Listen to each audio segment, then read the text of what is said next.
Assalamualaikum warahmatullahi wabarakatuh. Kali ini kita akan mempelajari kelas 4 tema 5 pahlawanku, subtema 2 pahlawan kebanggaanku, pembelajaran 3. Nah, Indonesia ini memiliki pahlawan yang sangat membanggakan.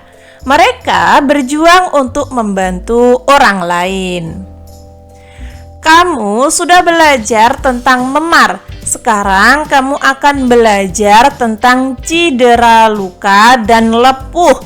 Kamu akan dapat menolong teman atau mereka yang membutuhkan.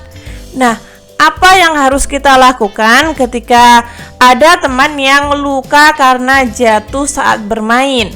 Yang harus kita lakukan adalah mengobati luka dengan obat merah. Sebelum itu, dibersihkan terlebih dahulu menggunakan alkohol dengan kapas agar tidak ada infeksi atau kotoran di dalam luka tersebut. Ini ada pada halaman 71, teman-teman. Lalu ketika ada teman yang melepuh karena terkena air panas, nah, kita segera berikan krim salep untuk meredakan panas pada kulit. Apabila luka cukup parah, segera periksa ke dokter agar mendapat penanganan yang tepat. Di sini ada percobaan. Ayo mencoba membuat loop atau kaca pembesar. Nah, ini bisa kalian coba di rumah. Ini cukup gampang, teman-teman, yaitu dengan kantong plastik diisi air, lalu kalian sediakan tulisan yang kecil-kecil, lalu kalian tempelkan. Nanti akan ada perubahan.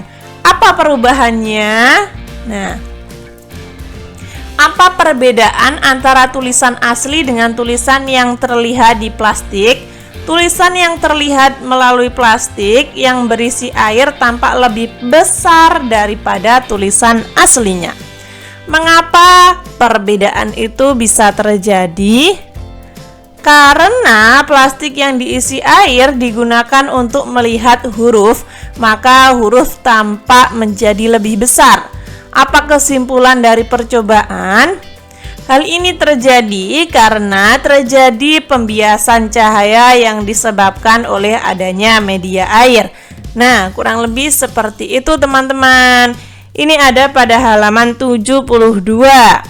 Lalu kita tulis di dalam tabel nama percobaan membuat loop sederhana, alatnya. Nah, seperti ini. Langkah-langkahnya seperti yang ada pada halaman 72 ya. Namun di sini Kak Wafik singkat jadi 4 langkah saja. Kesimpulannya, dari hasil percobaan dapat dilihat bahwa benda kecil dengan menggunakan mikroskop atau lup membuktikan pembiasan cahaya atau tulisan tersebut akan menjadi besar ya.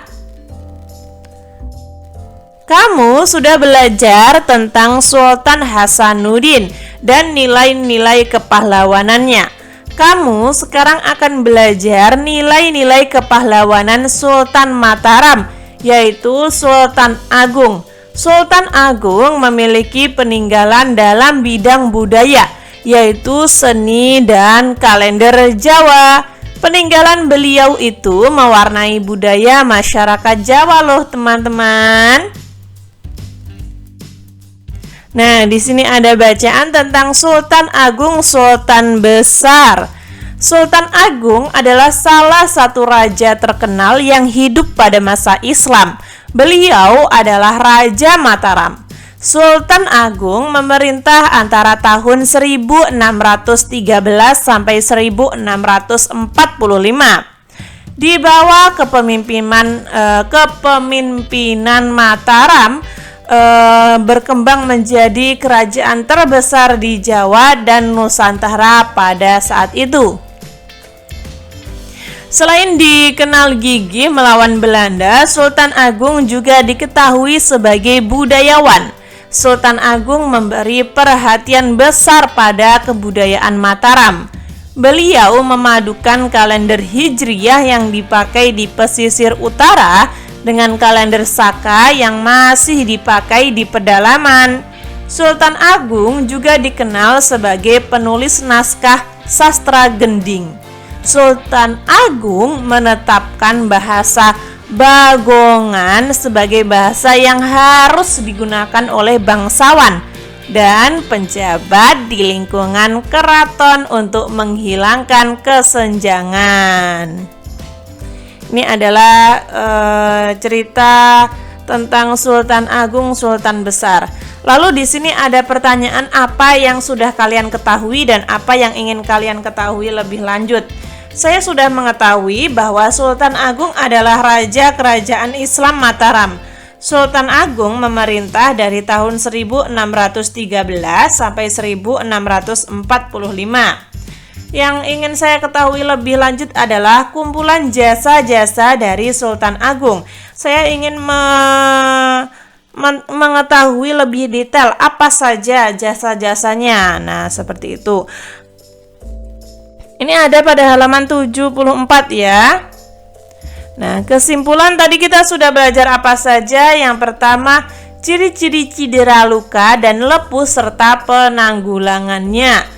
Menggunakan tabel KW Knauwat untuk mengetahui informasi dan membuat loop dan menggunakannya. Kurang lebih seperti itu. Ketika teman-teman ada saran masih kurang paham atau mungkin Kak Wafik salah ketik, salah pengucapan, kalian bisa tulis di komentar agar Kak Wafik dapat memperbaikinya.